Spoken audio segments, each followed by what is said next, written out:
Saudara, kita akan membaca firman Tuhan dari Injil Matius pasal 5. Injil Matius pasal 5 ayat 43 sampai dengan 48. Seperti komunitas Qumran tidak boleh mengucapkan salam kepada yang lain, Yesus menyindir. Pada ayat yang ke-47 dia berkata demikian, "Dan apabila kamu hanya memberi salam kepada saudara-saudaramu saja, apakah lebihnya daripada perbuatan orang lain?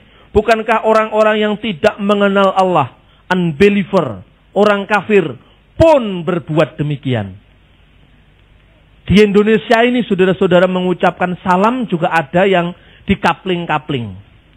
Tidak boleh diucapkan, ini khusus untuk salamnya umat Islam. Pada hari Jumat yang lalu, saya diundang untuk memberikan seminar di Universitas Paramadina Mulia, Yayasan Paramadina yang dipimpin Cak Nur. Saya berbicara dengan Kiai Haji Jalaluddin Rahmat. Dia seorang tokoh Syiah di Indonesia. Kiblatnya bukan ke Mekah tapi ke Iran. Satunya lagi adalah Profesor Dr. Andes Dawam Raharjo, ekonom ICMI, dulu pendukung Habibie. Pada saat itu kita membahas mengenai kebangsaan atau nasionalisme terkait dengan judul buku saya, Religi dan Religiositas Bung Karno. Pak Dawam ini rupanya tahu arah dari penulisan buku saya ini adalah menggambarkan Bung Karno yang bisa diterima oleh semua pihak. Saya katakan Bung Karno berkata dalam sebuah pidatonya, Islam dalam pandangan Bung Karno adalah the religion of peace, agama perdamaian. Karena itu bagi saya mengucapkan di pojok sana ada Cindy Adam. Miss Cindy Adam, Assalamualaikum, salam bagimu. Bahkan di sana ada duta besar dari Soviet Uni yang komunis, saya mengucapkan juga Assalamualaikum. Geger itu saudara-saudara. Assalamualaikum jangankan diucapkan untuk orang komunis, orang Kristen saja tidak boleh itu. Bagi orang-orang tertentu. Maka saya tahu diri. Tatkala saya berbicara di forum Islam itu, karena temanya adalah kebangsaan, saya tidak mengucapkan salam secara Islam. Saya mengucapkan merdeka, dijawab merdeka. Terakhir juga saya mengucapkan merdeka. Lalu saya disindir sama Dawam Raharjo. Bung Karno itu mengucapkan salam kepada siapa saja. Tapi sebelah saya ini, Mas Bambang ini hanya mengucapkan merdeka saja. Ini lebih nasionalis tapi juga sekularis. Saya diberi kesempatan untuk menjawab. Saya mengatakan, tatkala saya tidak mengucapkan salam, saya ragu-ragu kalau salam saya tidak dijawab. Karena saudara-saudara sudah siap untuk menerima salam saya, maka wajiblah saya untuk mengucapkan salam ini. Assalamualaikum warahmatullahi wabarakatuh.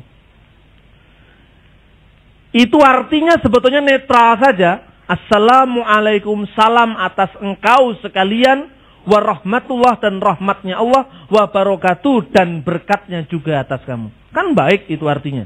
Makanya di Timur Tengah orang Kristen juga mengucapkan Assalamualaikum. Di Mesir ada orang-orang Islam ekstrim, ketika orang Kristen mengucapkan itu dianggap, lah itu milik saya. Lalu ada orang Kristen yang mengucapkan salam ma'akum, salam atas engkau sekalian, wa ma'akas salam, dan atas engkau sekalian juga salam. Jadi assalamualaikum, peace be with you, salam atas engkau. Tapi kalau salam ma'akum artinya sama saja, salam bersama kamu. Kesejahteraan bersama kamu. Hanya redaksinya diubah supaya nggak dituduh menyontek. Padahal di sana nggak ada sontek menyontek. Memang itu budaya bersama. Lalu saya berkata, Assalamualaikum itu kalau bahasa Ibraninya Shalom alaikum. Jadi bukan alaihim, itu lidahnya saudah itu perlu diperbaiki. Tidak ada bahasa Ibrani Shalom alaihim, itu tidak ada. Shalom alaikum. Shalom alaikum. Itu bahasa Arabnya Assalamualaikum. Loh kenapa kok mirip? Ya memang Yahudi dan Islam itu kan satu rumpun. Sama-sama anaknya Bapak Ibrahim. Ishak menurunkan orang-orang Israel. Ismail menurunkan orang-orang Arab. Sebagian besar Islam, sebagian yang lain Kristen, 20 juta. Jadi artinya di situ ada persaudaraan. Makanya orang Yahudi juga mengucapkan salam yang sama. Assalamualaikum, shalom alaikum. Orang Arab dan Yahudi mirip-mirip lah kira-kira kalau di Timur Tengah. Tidak terlalu jauh bedanya. Shalom alaikum. Evenu shalom alaikum. Itu kan salamnya Yahudi. Evenu shalom alaikum. Kami membawa damai kepada engkau sekalian. Atau kadang-kadang kalau dinyanyikan.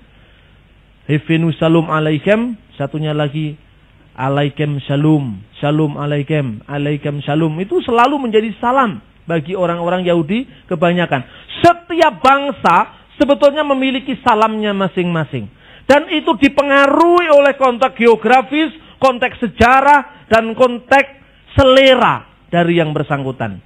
Gus Dur pernah diserang, katanya assalamualaikum boleh diganti selamat pagi. Katanya Gus Dur ini. Makanya musuhnya banyak. Kalau mengucapkan selamat pagi di Indonesia, Anda mengadakan hubungan telepon dengan Amerika, selamat pagi Tuan, good morning di sana. Oh, di sini malam. Jadi itu tidak universal katanya. Yang universal adalah assalamualaikum, shalom alaikum, om santi santi, itu semua sama. Artinya salam damai, salam damai, salam damai. Jadi kalau kita mengucapkan selamat pagi, sobahul khair dari Arab, di sana siang, di sini malam. Jadi tidak universal katanya. Ya kalau orang ke sana ya shalom lah, shalom. Shalom alaikum, salam atas engkau sekalian. Padahal setiap bangsa itu memiliki kesannya masing-masing. Kenapa orang Inggris mengucapkan how are you?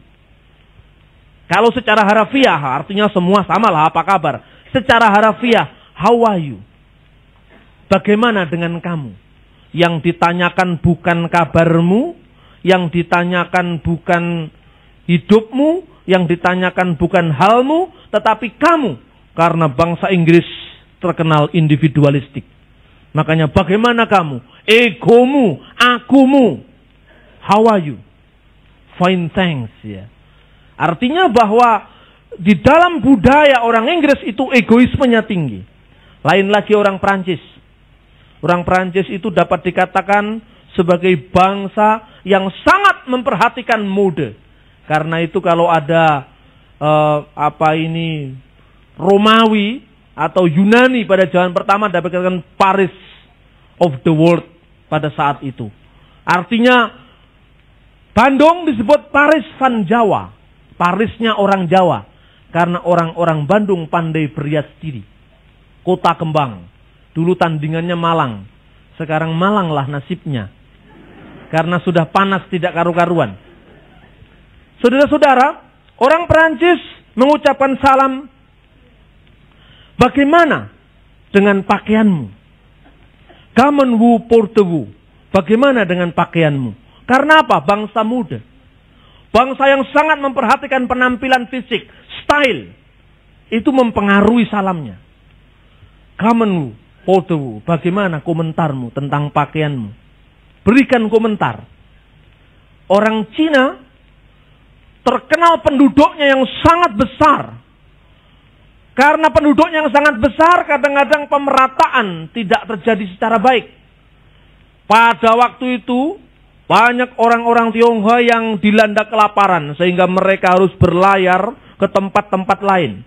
Maka salamnya secara harafiah berbunyi, ni hao. Bagaimana kamu? Bagaimana nasibmu? Artinya gitu. Kamu bisa makan, kamu bisa baik, kamu bisa eksis, ekonomimu, ni hao. Orang Jawa lain lagi, orang Indonesia. Dipisahkan oleh pulau-pulau, dipisahkan oleh kesulitan komunikasi, maka dia tidak mengatakan bagaimana halmu, tapi apa kabar. Karena apa? Karena dipisahkan oleh pulau dengan pulau lautan. Laut ini adalah yang terbesar dari republik kita ini. Makanya yang pertama ditanyakan adalah kabarnya. Karena sulit komunikasi. Makanya bagaimana kabarmu? Kalimantan sana bagaimana bergolak? Sampit sudah selesai atau belum? Poso sudah selesai atau belum? Ambon, hai Ambon, apa kabar? Akabar Paitua. Paitua, bagaimana di sana Paitua? Itu apa kabarnya yang ditanyakan? Orang Arab demikian juga saudara-saudara. bangsa Arab, bangsa Timur Tengah, dengan masuknya ajaran Musa, dengan masuknya ajaran Yesus, dan yang terakhir kedatangan Islam dengan Muhammad yang secara budaya juga memarisi peradaban yang dibangun oleh Musa dan Yesus, maka orang di tempat beragama dia mengucapkan doa dulu. Jadi salam itu khas Timur Tengah, mendoakan orang baru mengucapkan apa kabar. Orang Arab kan yang pertama assalamualaikum waalaikumsalam. Kalau orang Yahudi shalom, ya salam, baru apa kabarnya. Assalamualaikum waalaikumsalam ya Ustadz. Kaif halak, apa kabarnya. Kaif itu bagaimana, hal itu hal. Bahasa Indonesia hal, perihal. Halak, bagaimana hal Anda, bagaimana kabar Anda. Dijawab, toyibun jidan sukron. Terima kasih.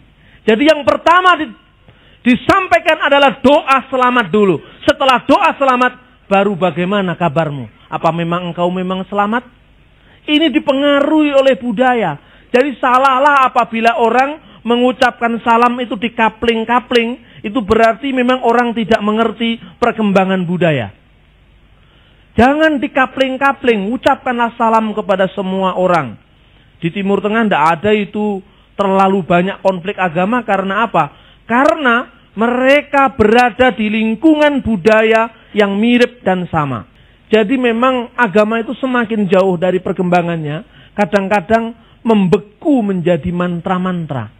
Contohnya aja kalau di Indonesia gitu. Tatkala terjadi istighosah bulan lalu. Kalau dilihat itu ada kiai-kiai yang fasih bahasa Arab sekali. Tapi saya mikir, apa kira orang-orang satu Senayan itu semua ngerti itu bahasa Arabnya kiai ini. Ada doa ini. Malah teman saya NO, saya tanya, sampean ngerti itu doa-doa yang diucapkan itu? Wah itu doa ketentuannya sudah gitu Pak. Jadi kita mendengarkan amin itu kita sudah mendapatkan pahala yang besar. Jadi bukan artinya tapi yang dimaknai adalah ucapannya, maknanya, ritme-ritme yang diucapkannya.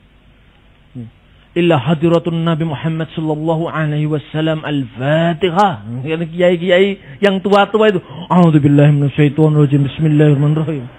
Illa hadiratun Nabi Muhammad sallallahu alaihi wasallam al-Fatihah. A'udzubillahi minasyaitonir. Artinya apa itu? Teman saya tanya enggak ngerti artinya. Terus saya kasih tahu, ini artinya gini Mas. Illa hadiratun Nabi, kehadirat Nabi Muhammad sallallahu alaihi wasallam. Ucapkanlah Al-Fatihah. Satu saat saya diundang, biasa kendurian di kampung gitu, di Blitar sana. Semua orang pokoknya harus ikut. Ya harus ikut, ya sudah ikut saja saya. Tapi kan doa saya lain. Jadi saya tidak mengucapkan ila hadratun Nabi Muhammad sallallahu alaihi wasallam ila jami'atul khidisin salatul rabaniyah. Ila jami'atul masihiyyin wa jami'atul khidisin as-salatul rabaniyah abanallati fis samad liataqaddas yasmuk li'ati malakatu kulitakun. Apa itu? Al-Fatihah Kristen. Itu doa bapak kami. Tapi pendengarnya juga amin, amin, amin. Loh yang penting kan bukan artinya. Yang penting kan mantranya. Loh ini bahayanya.